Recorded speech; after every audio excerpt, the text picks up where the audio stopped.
Well, Nicholas Gibbs, you know what? I kind of like the drama. I bet. I mean, we need some excitement in our lives, you know? I mean, there's 1,000 channels on television and it's the same old, same old. Not here. Not here.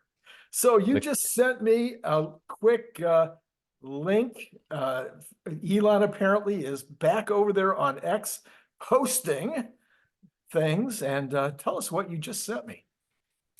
yeah, so this was a reply to Omar's catalog. So Omar wrote, quote, Elon is betting the company on autonomy. Has he lost his mind? End quote. And then he writes, what do you expect from a guy who bet his car company on electrification in 2003? And so Elon responded to that saying, not quite betting the company, but going balls to the wall for autonomy is blindingly obvious move. Everything else is like variations on a horse and carriage. So there you go. So if we had any question at all about what he was doing, he certainly has explained it as he so commonly does in such a pithy way. Yeah, it's funny that something like this. Everybody's like, "Oh my God!" So they are going all out for autonomy and all this. And my reaction is like, "Where have you been since 2019? He's been saying this nonstop. Were you not there when Kilowatts and them interviewed him in Austin 2022, and he said that the valuation of Tesla is in autonomy? Were you not there for that? I mean, like this is nothing new, which is almost ironic because I everybody wants on this next earnings call, everybody wants him to lay out his vision. What's the plan? Whatever, because all these things and Drew left and all whatever, whatever. And I can almost guarantee you he's going to say the same thing he's been saying. The economy's tough, rates are high, people just care about their monthly payments. If I were other automakers, I would be licensing FSD from us. Autonomy is the future. We'll talk more about it on 8.8. And I can almost guarantee you that this time, after he's been saying this for like what, the last 9 earnings called, this time Wall Street will be like, oh, Tesla's on the verge of a big breakthrough, whatever, or something. And it's like, oh, we're covering this ahead of everything. I almost feel like we're gonna see something funny like that. Yeah, I mean, I know I can remember headlines from that very quote that you were talking about earlier from a couple of years, three, whatever that was years ago, when he said, you know, the rest of the company, it's not worth that much. No, And everybody's like, what does he even mean by that? The stock goes down like 4% that day or something because he's basically just dismissing the rest of the company as, yeah, you know, that not that much. Dan Ives, is it Dan Ives that's been saying it all along? He only values the car company at about $56 or something. I think it's Um, Adam Jonas. it's Adam Jonas. Yeah, I think you're right. I think it is Adam Jonas. And he only values energy at like $36 and he values autonomy. He values dojo. Those are the things that he values in terms of going forward. So, all right. So, you're not shocked at all by what took place then over the last 24 hours. Um, eh, Shocked, I would say, is the wrong word. I wasn't expecting it necessarily. What I mean, I wasn't expecting Drew and Rohan. I would Right. say I expect every year there to be anywhere from 2 to 10% cuts. I work in Silicon Valley. This happens at every company every Right. single year. Every Right. single year you trim the bottom. Some years you trim more. Some years you trim less. Some year you get raises. Some years you don't. We're in a interesting 3 year period where the cuts are a little higher, the raises are a little less. It's where we are. It's the cycle. Do you remember last year about this time? I think it was in February of last year. Elon cut 70% of the population at what was then Twitter. Then he cut 10% over at Tesla, and everybody thought he was a genius. The stock went up, and Yeah, everybody followed him. and Mark Zuckerberg did like, I don't know, 15,000 cuts. Right, Amazon did like 20,000 or right. 30,000 cuts. Microsoft did their cuts. Google did even bigger cuts. I mean, it's the cycle. It happens every single year. You have to do it. You have to. There's no way all your performers are top performers. And so sometimes you got to, skim the fat and get rid of it. I don't care what department you are in a company. There's a bell curve. Maybe there's another name for it besides a bell curve, but you, I had, in my one, small company, I had three salespeople. The one salesperson outperformed the other two combined. The other two were good salesmen. They were actually pretty good. You would have liked them. You would have thought they were good sales guys. But the other one, he was an amazing guy. So if I was in a situation where I felt like I needed less, a little less in this in sales, I might have said, or I mean, I needed less in the sales department. I would have said, okay, who's the number three guy? You're out. Yeah. And then, as Elon says, I think he famously said also last year, if you don't have to rehire anybody after a cut, you haven't cut enough. Yeah. I mean, well, yeah, exactly. I mean, he says about everything, right? Whether like if you didn't delete enough parts, that to the point where you have to add back in and you Right, didn't delete enough, right? Like right. you want that overcorrection a little bit, right? Um, but to your point, there's also have you heard of the square root rule when it comes to employees? Um, No, I'm not sure. yeah, it's really interesting, and I mean, you can use it to exactly what you just said there about you had three Yeah. people and one really did everything. Um, the square root rule says take the amount of employees you have, take the square root of that, and those are the people that actually generate all the revenue for your company. They're the ones that deliver all the productivity for your company. So Yeah, everybody else is disposable.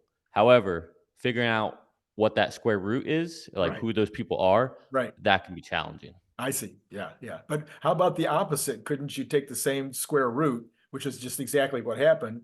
Basically, it was probably the square root, it's pretty close. Take that same thing and say, okay, the bottom. I think there's been a number of famous writers, business writers who have said 10% a year. Just take your worst 10%, send them home. They're Yeah. probably going to be better off separated. They're probably going to be better off in their next job than they are working with you. Yeah. Okay, so most of us who buy long term are really betting on Elon, right? We're not really betting on the Model 3 or the Model Y. We're not really bidding on the Cybertruck. We're really betting on this guy. And I feel that more than ever, actually, at this point, we're betting on him. And that's even though we might actually almost be in mop up stage for the Cybertruck. We might be in mop-up stage for Dojo. We might be in mop-up stage for Optimus. I mean, we really might have gotten all the basics, FSD, Robotaxi, all the basics might be in place at this point. And it's really just a matter of having the management teams execute and get these products out on the road properly and in the right way. But there's still something about having Elon in the driver's seat coming in and getting the troops going, making those 10% cuts without thinking about it. It's just, no, you do it. There's something about having Elon in there, I think that's still magical, don't you? Yeah. I mean, I don't know if I quite think I mean, I guess it depends what you mean by mop up stage, but I think with, I mean, maybe if I'm interpreting what you're saying correctly, maybe with Cybertruck, sure. I don't think with Optimus or with autonomy, I think with those, there's still a big variable on is this the right path? Is there still unknowns or whatnot? But Elon clearly sees the light. He sees it. And the way I think about it is such big signal to see him all of a sudden sitting here ready to go all in, trying to go balls to the wall on this. The way I see it, it's Tom Brady. He's down by 4. You left me you left me a minute and 5 seconds on the clock. I'm about to game manage this and go down for a touchdown, and you don't want that ball in anyone else's hands. Right. And I think that's how Elon's seen it. Right? He's like, "Oh, I see it. We're there. I can see it."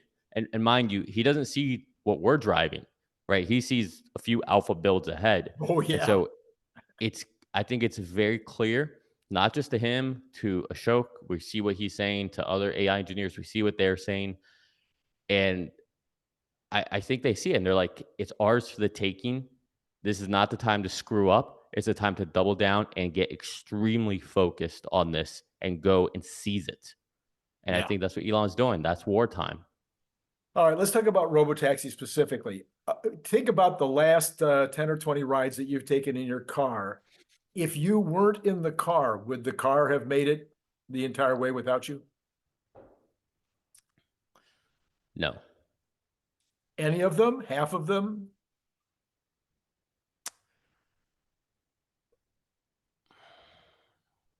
Okay, let's choose our words wisely here.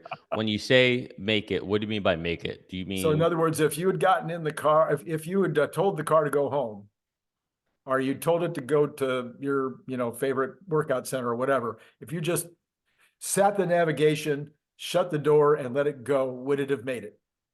all right? So let me give you. I'll tell you my 4 rides so far today. Okay. Five rides. 5 rides. This morning went to the gym. Um, I took over once because the navigation screwed it up, and instead of following the lane to the left, for it's never done this. Huh. It went straight past where there's like this median, and then tried to go in the left around that. Oh, yeah. Can you do that? Yeah. Are you supposed to? No. No. So I took over just because I want to send that data back. Okay. From then on, every time I pull into, I go to 2 different gyms, but on Tuesdays I go to this one gym, and every time we're about to pull into the parking lot, I take over because the road kind of dips and it comes up into the parking lot and it goes Uh, in there too aggressively. uh, So now, had I not taken over for those, like, was there a safety thing or anything? No, 100% it could have gotten there. But I took over intentionally because I want that data to get back to them. right. From there, went to our friend Emily's house because she's got some little bunny rabbits, and we had to feed them because she's at a wedding right now. And so we went there. Um, Perfect, no issues. If I was going to be a critic, I would say, well, it didn't pull in her driveway. It just kind of pulled into the side street. All right. Okay. Yeah, So that's there's fine. that. Then we drove home. Perfect, no issues. Again, wish to pull in my driveway. Didn't. But from there, I went to a restaurant for lunch with a work colleague. Um, I had to take over because the destination wanted to drop me off on the highway, or not the highway, but on the street. I'm like, all right, we got to take a left and then pull into the parking lot of the restaurant. Uh-huh. So that was intervention. Yeah. From there home, nothing, all on its Right. own. So I would say right now it's 50-50.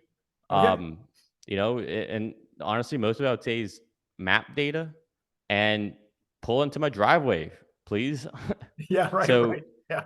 so I if anything, I'm being more quote unquote critical. In Right. other words, I'm taking over more Sure. because I'm trying to send back that data intentionally.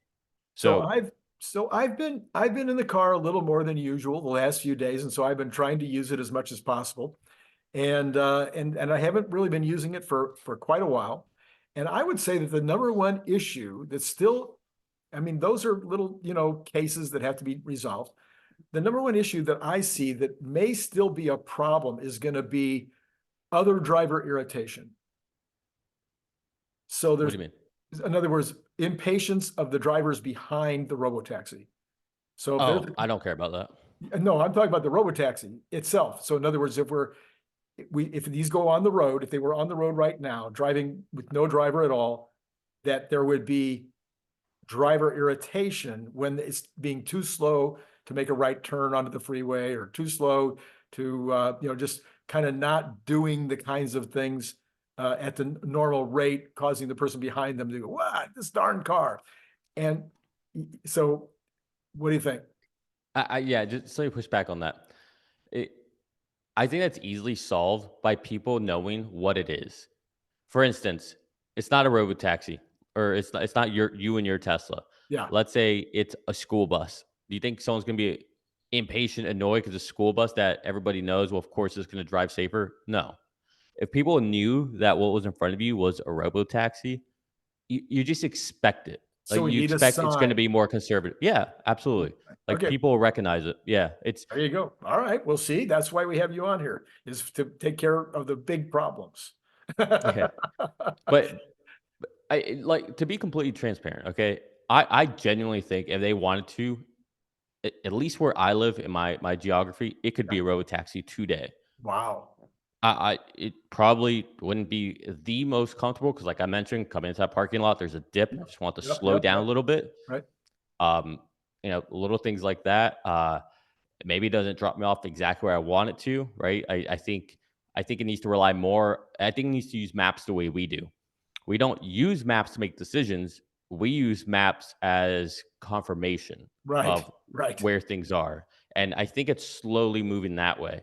Mm. But it's like it could easily be a robotaxi today here.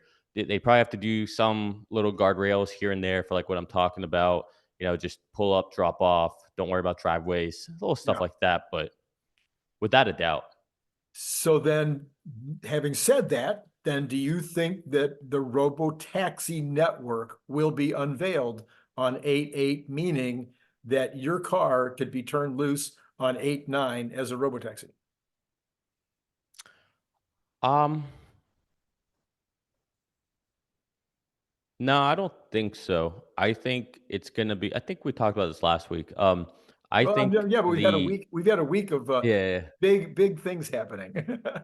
I'm showing my consistency here. Okay, all right, okay. Um, I think just like I said, the Fed wouldn't cut rates, and then they will do it in big sums, lump sums. Remember that. Um, I think we will get a unveil of a physical vehicle. That's going to be the robotaxi. I think we will get the plan in depth on what this is going to look like. I think he will talk about the network. I think he'll probably say we're going to start off in probably Austin, Houston. I think there's cities that they're going to start off at. Uh-huh. Everyone's making a big deal about, oh, well, California, San Fran, Arizona, they haven't received any permit application. Okay, well, you don't need it in Houston, you don't need it in Dallas, you don't need it in Right, Austin, you don't need it anywhere in Florida. right. So, do you not think he's speaking to his governors and working with them? Like, so I think, and this is me being optimistic, obviously, but I think he's got certain cities or certain states that he's working with to start seeding this. Um, and maybe he doesn't. Maybe it's too early. Maybe I'm being overly optimistic because you would also think that stuff would leak by now. But ideally, that's how you'd roll it out. And I think you would start off first with Tesla dedicated robo taxis or with lease vehicles or previously leased Tesla vehicles that Right. they've taken back. Okay. They have professional drivers. You start off with that.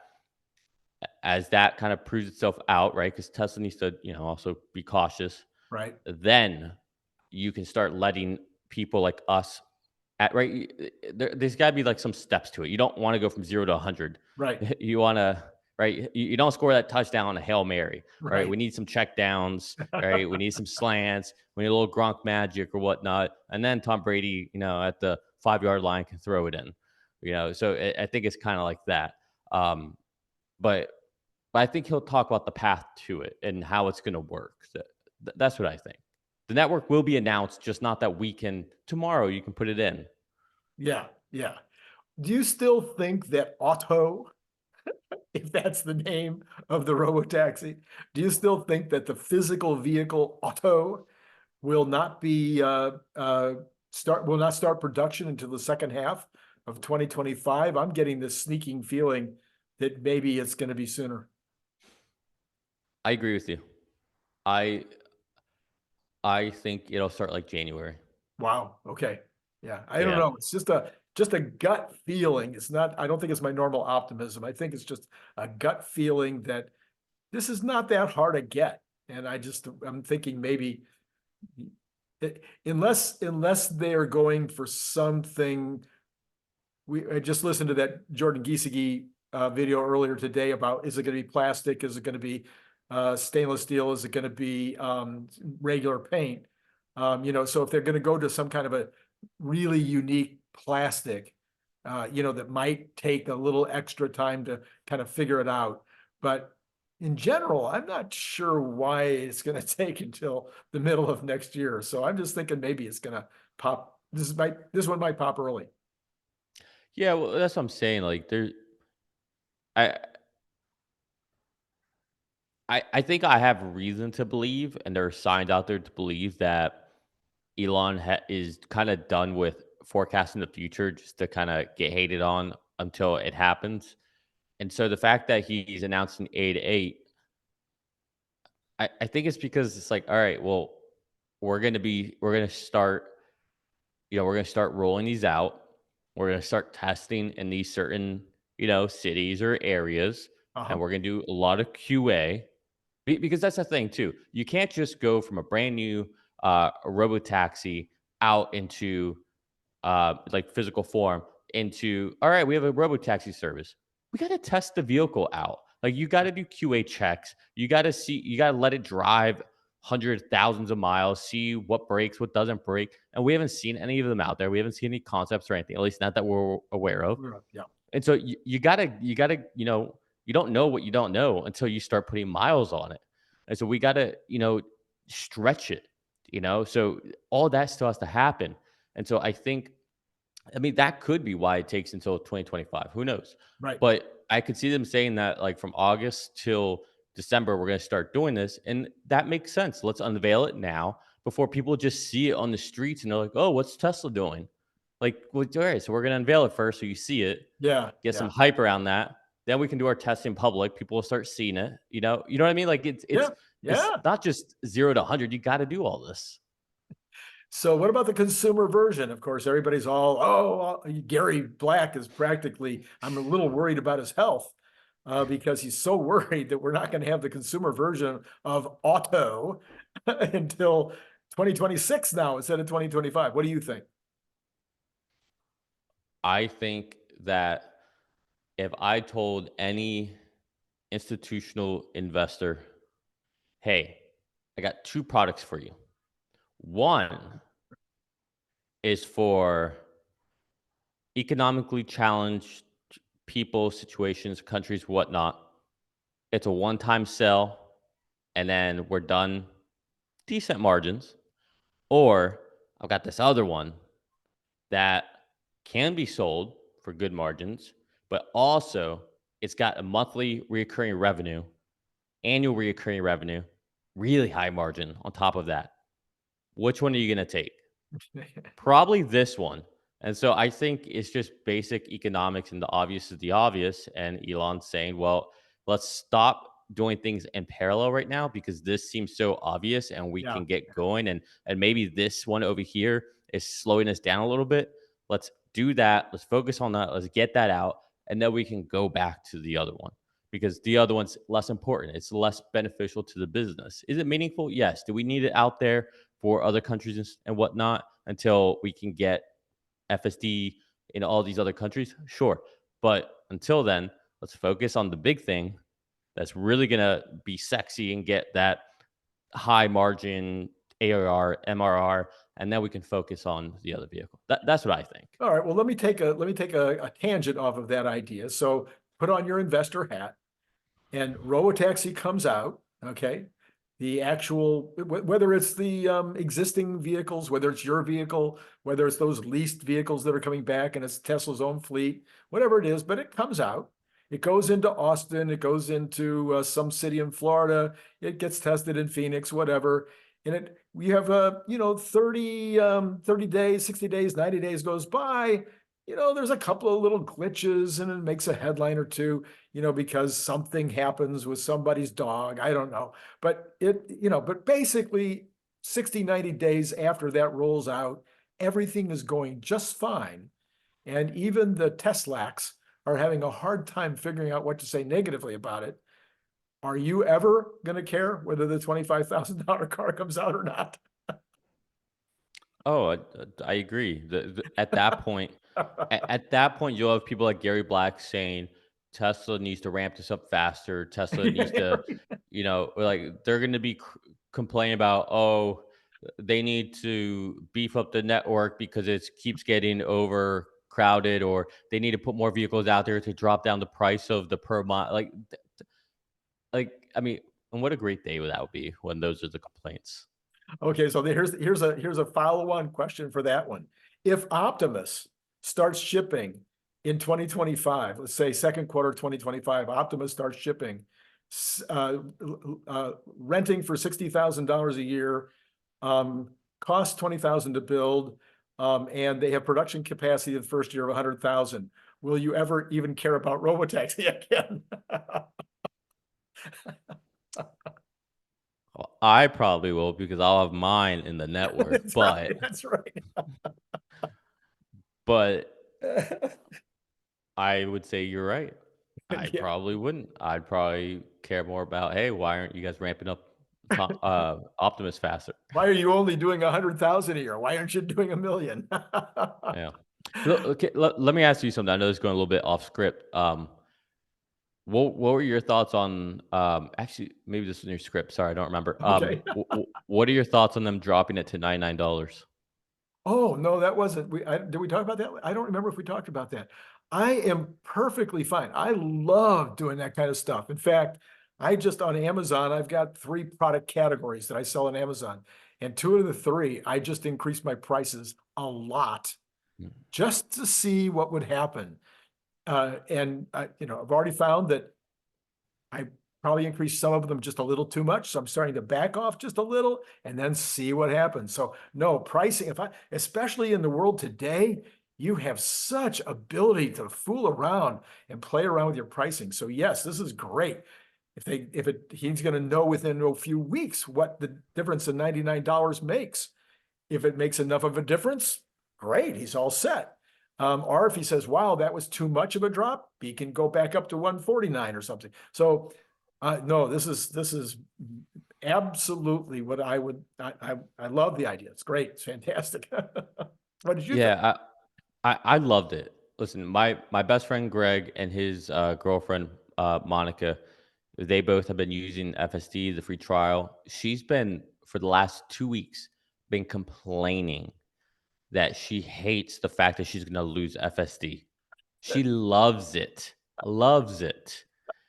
and she was saying she wishes it was $100 instead of 200 Ah, because she would subscribe to it. ah, And sure enough, I actually posted a text between us yeah, on X, not saying that I don't, not claiming that that had any influence, yes, but maybe it did. Maybe it was like you see enough of this stuff from Elon's point of view, sure, and then he drops it. I sent her that that post, and she says I'm subscribing, and he yeah, said the same thing. I'm yeah, like, so there's 2 subscribers right there that wouldn't have done it before. And the reason I love this so much is because what are they subscribing to? They are not subscribing to full self driving. They're subscribing to full self driving supervised. right, So to me, this is the equivalent of all these streaming services having a ad tier that's yeah, lower cost. yeah, You want to be able to take a nap, not have the wheel nags or anything? That might be 150. That might be 200. That might be uh-huh, 300. yeah. So I like this tiered approach. Yeah, cool. I like it too. And of course, we've already talked about the other kind of tiers, like how many miles you're going to drive as a Yeah. possible tier, whether you're using it commercially or just for your personal use. So, okay. After all the drama of the last week, has this changed your mind at all about what you'd like to be the number one question next Wednesday during the earnings call? Oh, that's a that's a good question. Um, Man, I haven't put any thought into this. I guess if I was gonna go off the top of my head, It's always good. I would I would probably want to know. I would probably ask something like, we have whatever version we have at that time, probably 3.4. What is it that you are seeing right now with your alpha builds that you guys have internally that is making you so confident and Hmm. giving you line of sight to do a Robotaxi unveil on 8/8 and into the future? What is it that's giving you that high confidence and that high signal? Can you Yeah. point to examples or topics or something? Nice. Yeah, good question. Yeah, I like it. I like it. I'll give What's you more yours? time. I'll give you more time to, let's see, what would mine be? My question would probably be along the order of, will we see hardware only, software only, and app only, or all three? Ah, I get what you're saying. Yeah, so I want to know, is the unveil that it's now 100% ready to go, we can do it? Or are we going to see the app too and have some kind of an understanding of how the app's going to work? Or are we actually going to see hardware? So, those are kind of, to me, the three components. Yeah, I guess a good question would be something just because you can almost kind of box him in now, right? Because the presentation is going to be what it is, Yeah. but maybe you can get him to commit to something. And so you could ask, like, I'm not asking you to tell us what the unveiling is going to be or, anything. Like, we can be patient for that. But my question is, will we learn about the unit economics and how this will roll out for Tesla over the next, 1 to 3 years, Yeah. much like what you did for us in 2019. In other Yeah. words, I'd be saying, you've done this before. Here's Yeah. your precedents. Yeah. Will Yeah. you show us how that applies now into Yeah. making this a reality? Yeah. So will you put yours out for Robotaxi? If we're at that point, hell yeah.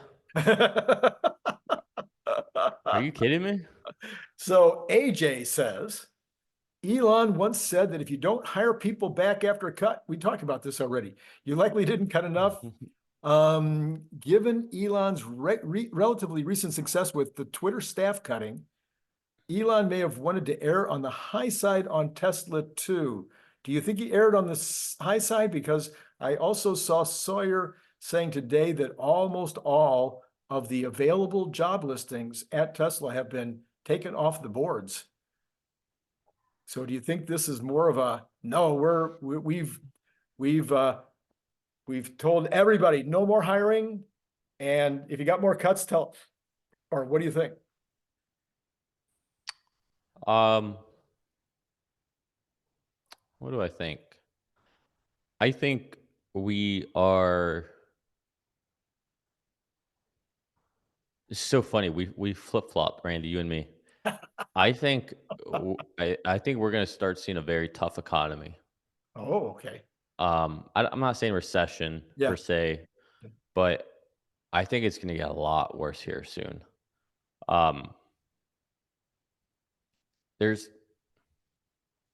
Farzad had a tweet earlier today that I'm not going to do it justice, but something that households and people have more debt than they've ever had. Right. I mean, which is par for the course when you look at the government. I forget how he phrased it, but it's not sustainable. Right. And it's not just people, it's not just the government. You're seeing this with companies as well. And it's a problem. And it's eventually going to show up. I mean, when, like, right now, we saw some good earnings from banks. Why? Because of high rates and Right. some good trading. But I have a feeling that you're gonna see slowdowns from a lot of companies. And I don't know. I think Tesla is a signal for what's to come, you know? Yeah, I mean, he could really be looking at this same issue that I've been raising, even though I still think we won't have a recession this year. The consumer is running out of money and they're running out of credit. So they've used up their savings, they've used up their checking account, they've got their credit card higher than they've had it before. Now they've missed a payment. They've never Yeah. done that. They haven't done that in years. And they're going, uh-oh, hey, Mabel, we better put the brakes on here. This is not good. So there's going to be that day. And this is where the fast recessions sometimes happen. It's a kind of a different kind of recession where the consumer is just exhausted. And I don't remember, I have to go back and look at my 10 recessions that I studied, but usually it's not coming from, usually it's some kind of an outside factor as opposed to the consumer running out of money. But that would be the one I would be most concerned about. Well, what would you say the outside factor would be this time? Outside factor would be war, oil. You know, we think that the OPEC plus and Russia don't have us kind of in under the same kind of pressure that they did in the 70s. But that just isn't true. Every Yeah. time the US oil folks increase their production, Russia or the OPEC Plus decrease theirs. They're purposely trying to keep the price up around this $90 level. They appear to think that that's the right price, so they're not trying to push it even higher.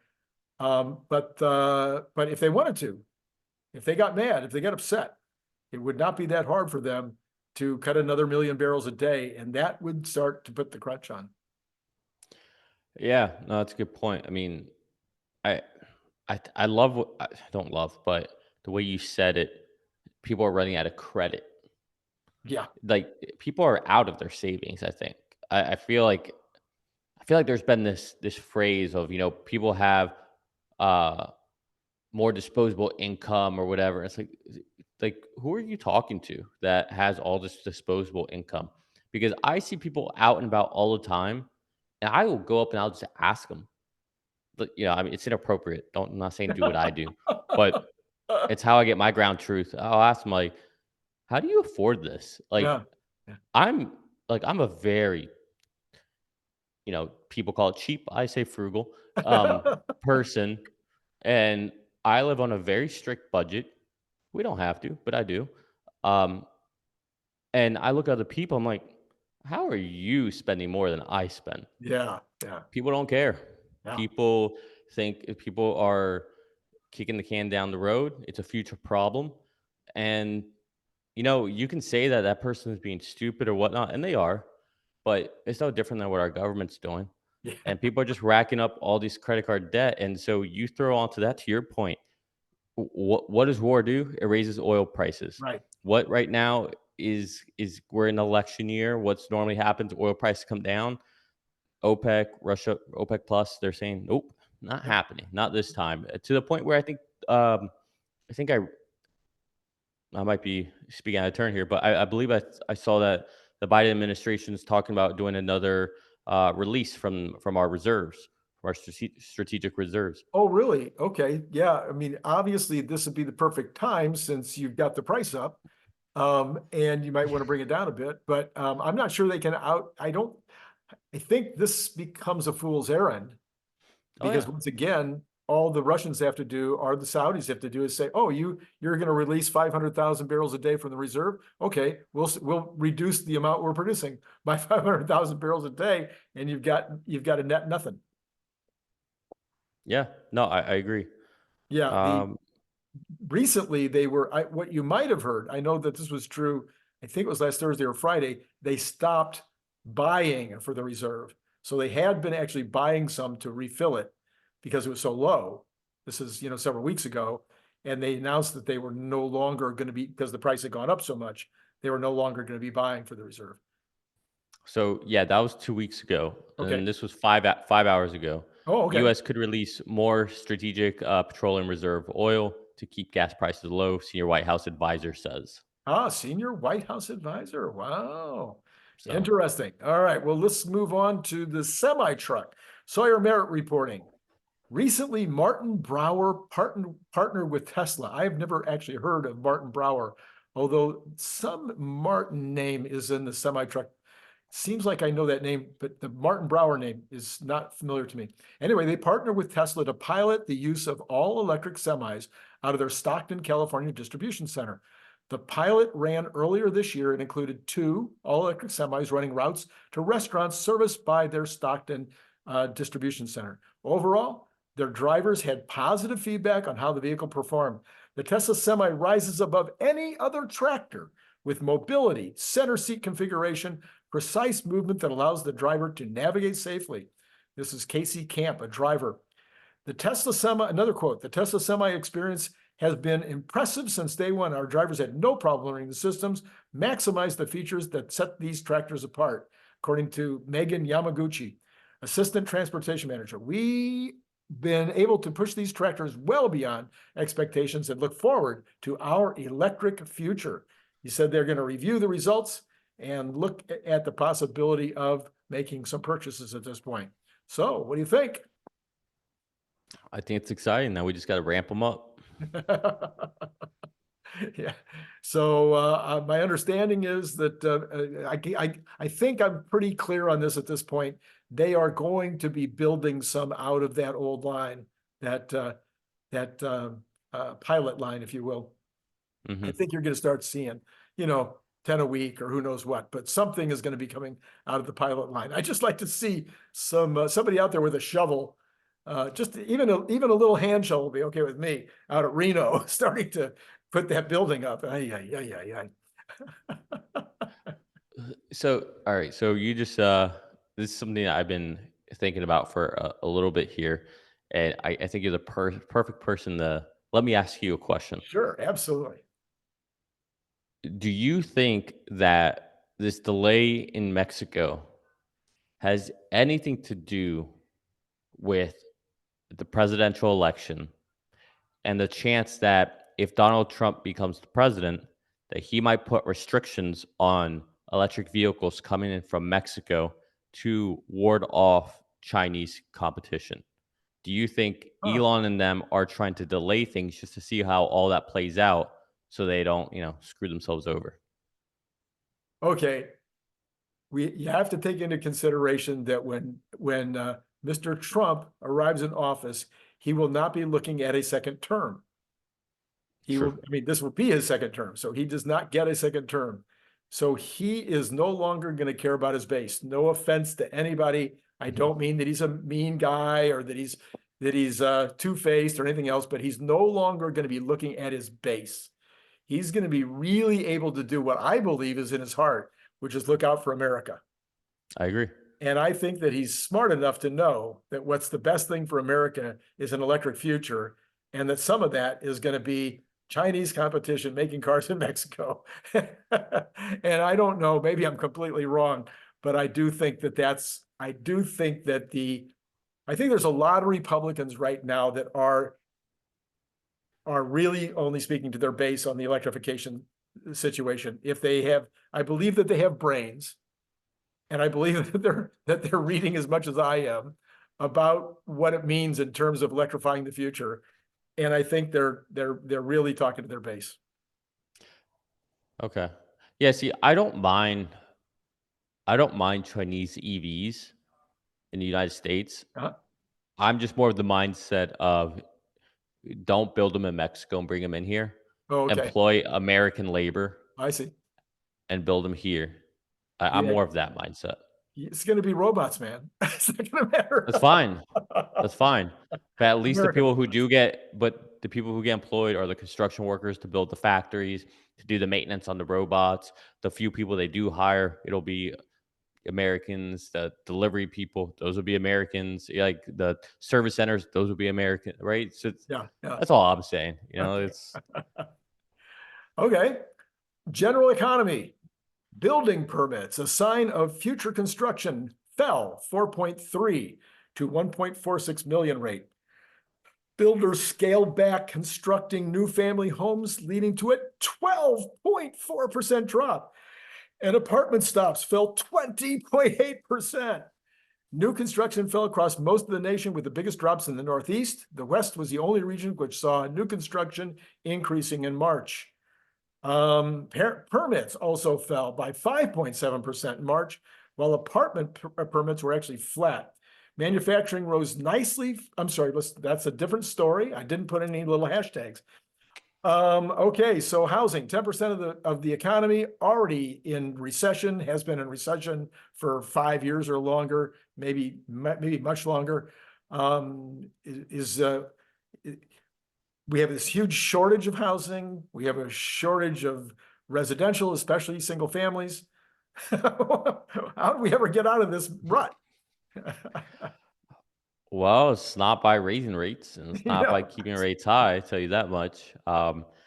Look, if you own real estate, you're not exactly upset, yeah, you right. know, because you're protecting your value in many ways. But for all those who don't and all those who rent, your prices aren't coming down on this front, right? Like this whole, there are so many people who really thought that with rates going up, that it was going to crush the housing market, and for some reason, they completely missed the fact that we are so far behind on supply.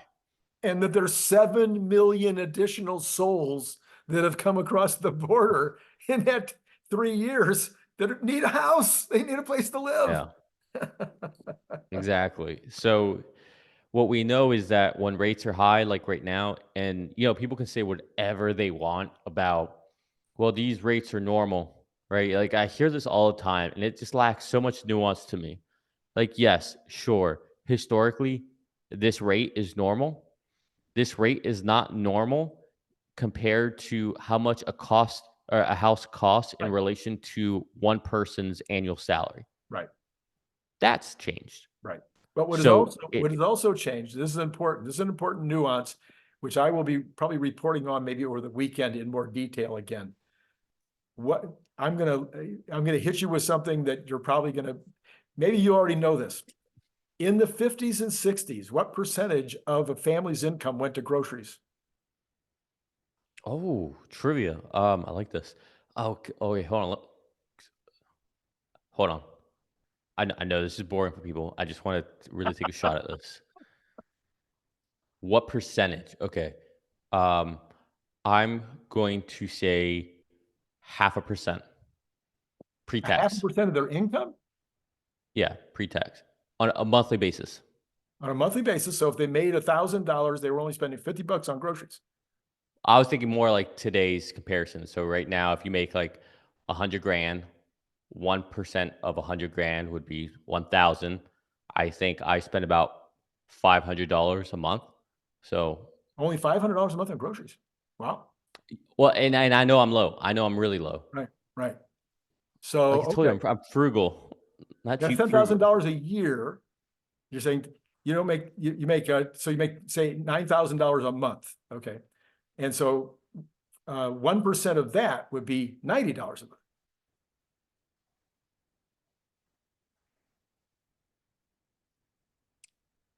Using my hypothetical numbers. If you take $9,000 a month of income, Yeah. 1% of that would be $90 a month. So I'll give you the number now. Let me Okay. help you by saying what the number is now. The average family in America right now spends 10% of their income on groceries, either purchased at the grocery store or purchased at McDonald's. A 10% month per month. per month. Well, whatever, for whatever period. 10% But of whatever they earn goes for groceries. okay. And what was it back in the 50s? 30%. Oh, 30%. wow. That's shocking. And you can go right down the line. You can start talking about, like, for instance, clothing was like 7%. Now it's 2. I forget the exact numbers, but it's just dramatically less for all of these day-to-day things.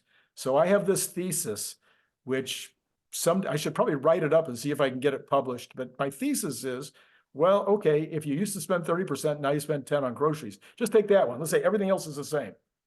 You now have 20% more to spend on something. So you're going to bid up housing.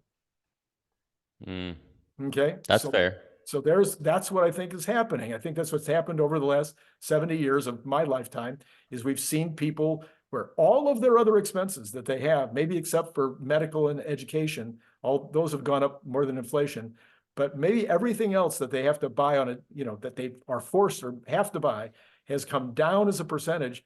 So it leaves them with a lot more money to spend on housing. And And housing's actually a lot more, and that's really interesting, right? Because if you use my example of 100,000 a year, yeah, that would mean that someone's spending 30 grand a year on food. That's so much on food. Oh my gosh. Wow. All right. But what I was gonna say is you also have to count, like, we think house prices are expensive right now or unaffordable, but you also have to keep in mind that it's actually even worse than what you think if you're comparing back to the 50s, because the invention of the 30-year mortgage yes. was created for a reason. Yes, it was. Back then it was everybody had a 20. Yes. Nobody had, So nobody had a 30. exactly. So it's actually even more than what you think it is. Yeah. Yeah, so overall, we also are living in twice as much space. So the average person now has a Mm. 1,000 square feet of their own to play in. And it was Yeah, half of that back then. we're Okay, just let's gonna see. Let's, call this we got to call this trivia with Randy. yeah, Trivia well, Tuesdays. well, see, this stuff matters. This is what drives me Yeah, I crazy, agree. is that when people are trying to analyze what's happening right now in the economy, they're saying the housing price is so high, but you know what? You live in Florida. I guarantee you that my son just rented a house in Inglewood that would make you crazy. Inglewood, California. You've heard of Inglewood. That's where the Forum is, right? Of course. Okay, it's not necessarily considered to be the greatest neighborhood in West Los Angeles. In fact, it's probably the least of all of Yeah. the, Culver City and Santa Monica, et cetera. Venice would all be better than Inglewood. He just paid for a 700 square foot apartment, $2,400 a month. Wow. Okay, so it's also, you can also start looking around the country and start making those kind of comparisons. My 5-bedroom home that I own in Inglewood, the 5-bedroom home I own there is 1.6 million. Okay, what would that be in Florida? Maybe 700,000, 800,000. Even in Riverside, where I live right here, Yeah.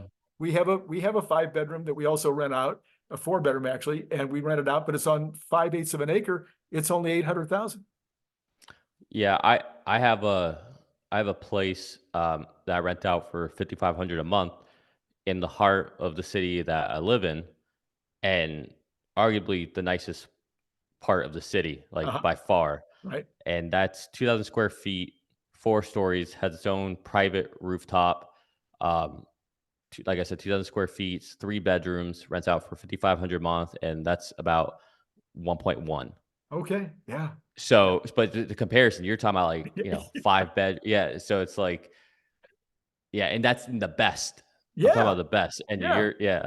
yeah. If you went out to some of the local areas up the coast a little bit from you and some of these bedroom communities, you could probably, get a 5-bedroom house for 400,000, 450, something like that. Oh, probably in the threes. 300s, yeah, there Well, it's you go. like Georgia. Like in Georgia, I mean, Yeah, man, you can build a mansion in Georgia cheap and have land.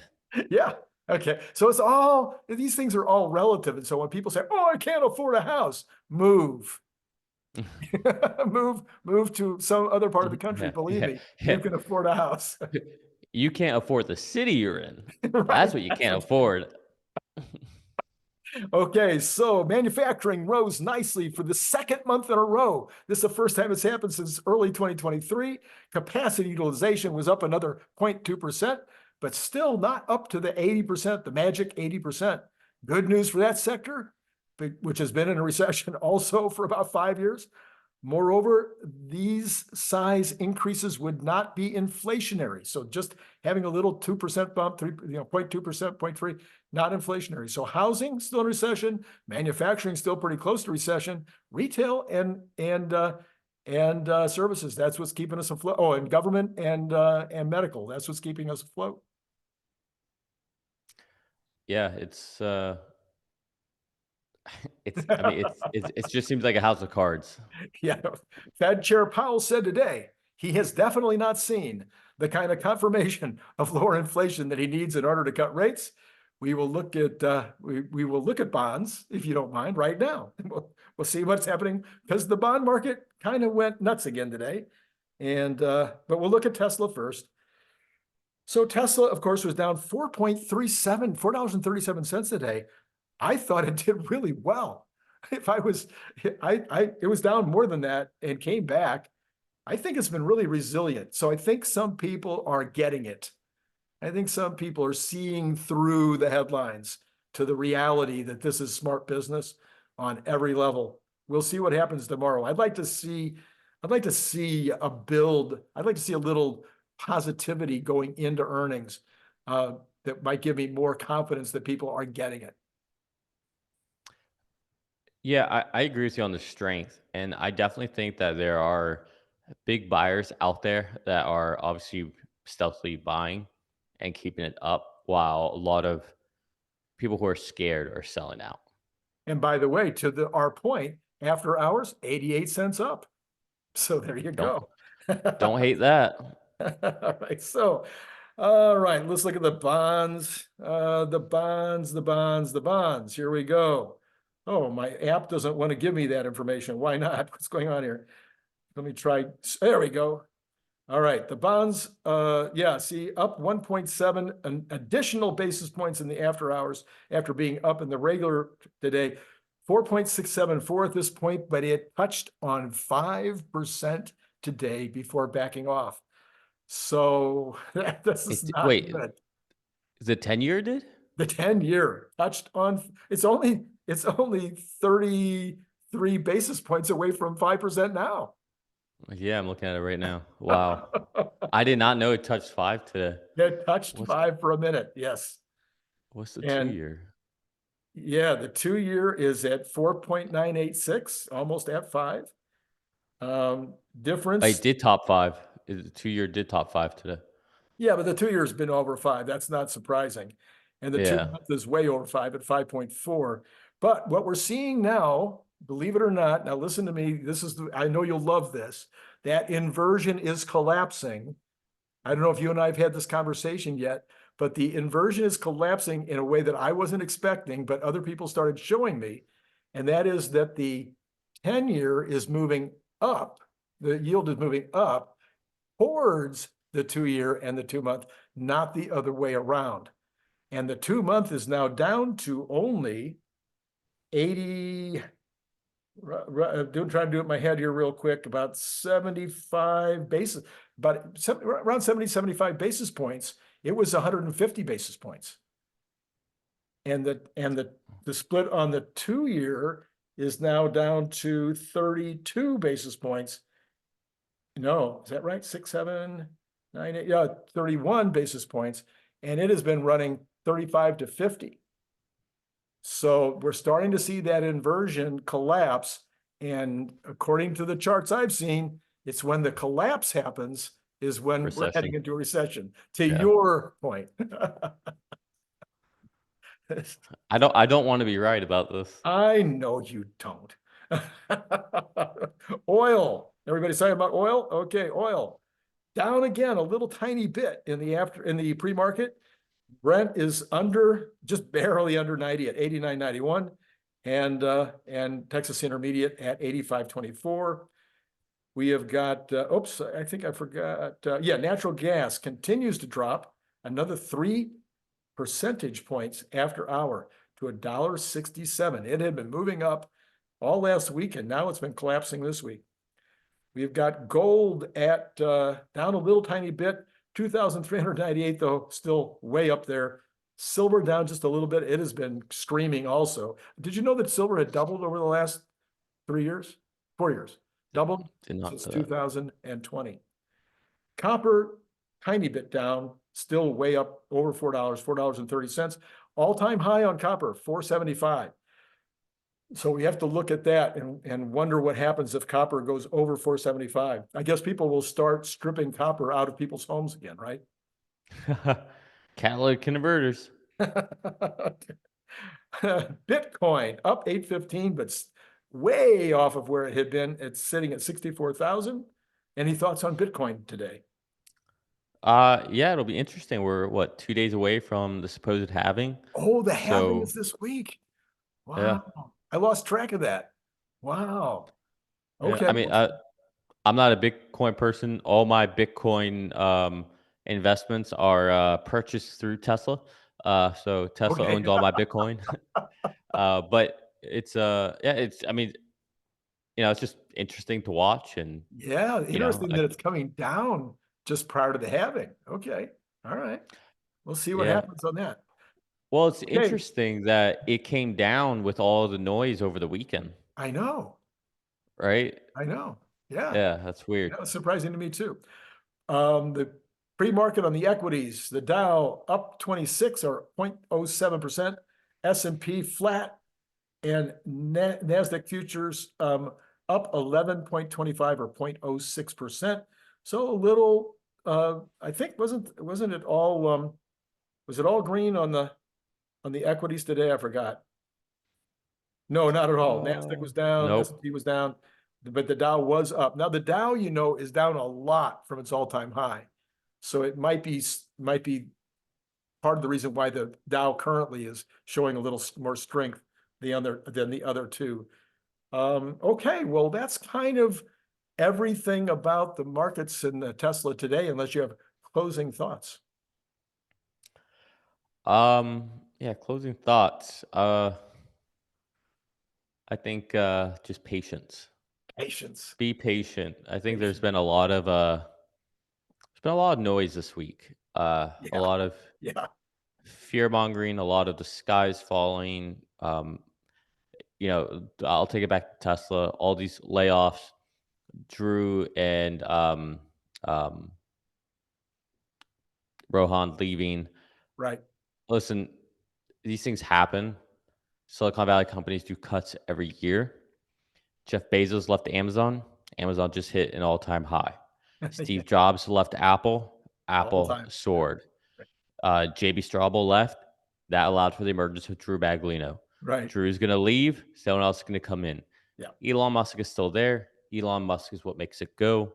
We still, Andre Kapasi left. Yep. We got V12 after that, right? So the what history has shown us is when this happens, it just allows to shed a layer of skin for new growth, right? So don't let all this doom and gloom get into your head.